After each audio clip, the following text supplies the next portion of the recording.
So I had a dream last night, or I guess maybe early this morning, shortly before my alarm went off. And in the dream, Donald Trump had succeeded and he achieved a historic, tangible, enforceable agreement with North Korean leader Kim Jong-un, not only for denuclearization, but also for the real substantive improvement of the lives of North Koreans. And in that dream, I was thinking, Trump did it. I've been a big anti-Trump guy, but I got to give the guy credit. He did something historic and almost planet-altering in scope. But that was only a dream. And then I woke up, and in my excitement, I pulled up news and read about what took place at the summit yesterday, early today, depending on what time zone we're talking about.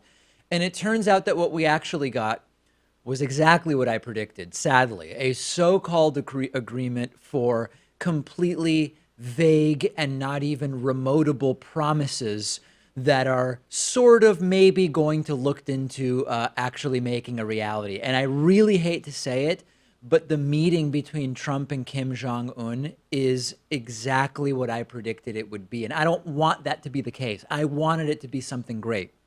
We'll talk about that in a moment. To give you the flavor leading up to this thing, Donald Trump and Kim Jong-un met and they shook hands. And we've said before that Trump is sort of drawn to the dictator types. We've been saying that for a while. And even in this clip I'm going to play for you where they're sitting next to each other, they seem almost like equals in some sick sense. We'll check out some video. Prepare yourself for the awkwardness, but it is very, very odd. Take a look. Really great. I feel really great. Yep. We're going to have a great discussion, and I think tremendous success. They'll be tremendously successful.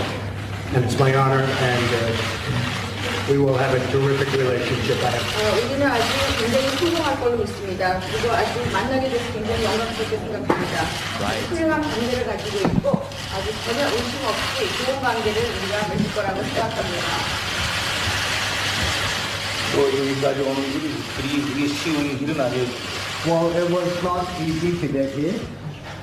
우리한테는 우리 발목을 잡는 그 과거가 있고 또 그릇된 국민과 관행들이 우리 때로는 우리 눈과 귀를 가리고 있었는데 우리 모든 것을 이겨내고. Right. So with past presidents, right, Obama, even George W. Bush, the U.S. president would seem like the adult in the room, the person with authority, the person with, I don't know, some sort of leverage in some way compared to the North Korean leader. Not with Trump. They really do seem sort of like two mildly confused guys who were sitting there wondering what's going to happen next. So anyway, on to the negotiations.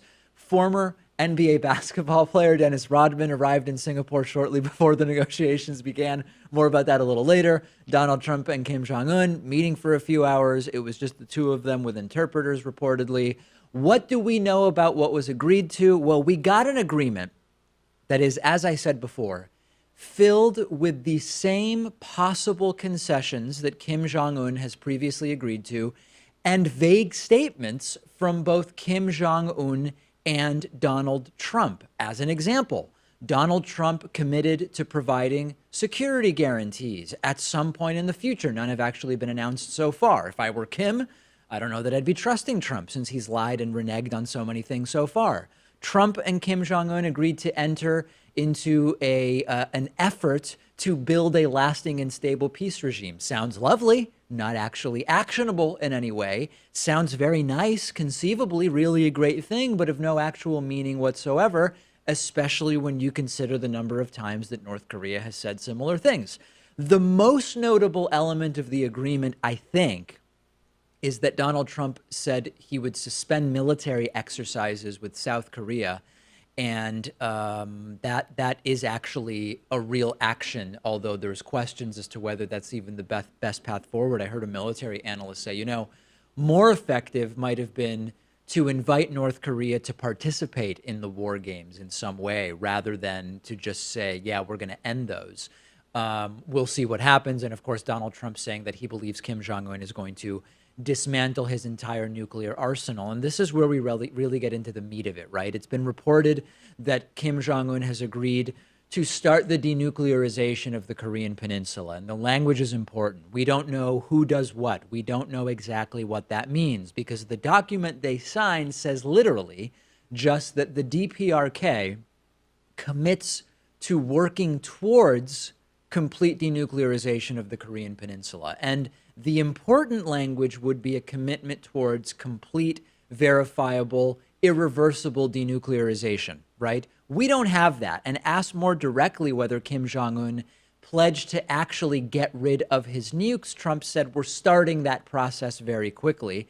And North Korea has done similar things before, several times. And I've said many times that the language of denuclearization of the Korean Peninsula can mean many different things. For Kim Jong-un in the past, for North Korean leaders in the past, it has meant American forces leaving South Korea altogether. For the U.S., it has meant North Korea giving up every nuke that it has. South Korea has made it clear that North Korea knows exactly what the United States means by denuclearization, but they play coy with the language deliberately. So that is really the majority of this thing. And now Mike Pompeo and a North Korean official are going to be negotiating further. I want to be really clear here. I was hoping for success. I was hoping for something tangible. There is no question that this is a possible change in tone. But the real achievement of the summit is that Kim Jong-un got what he wanted, which is he met with an American president. He was treated like a normal, real world leader with reporting around the world about this. And Trump, the great deal maker, got the same vague commitments from North Korea as prior presidents have received, but he gave Kim Jong-un the photo op and he allowed Kim Jong-un to get the worldwide attention in exchange. I wouldn't have this guy help me negotiate a car lease. He got what everybody else has gotten, but he gave away a lot. He succeeded in legitimizing a dictator without getting anything of new practical value while giving a major propaganda win to North Korea. The piece of paper they signed is very similar to the 1994 agreement with Bill Clinton. It's similar to other agreements.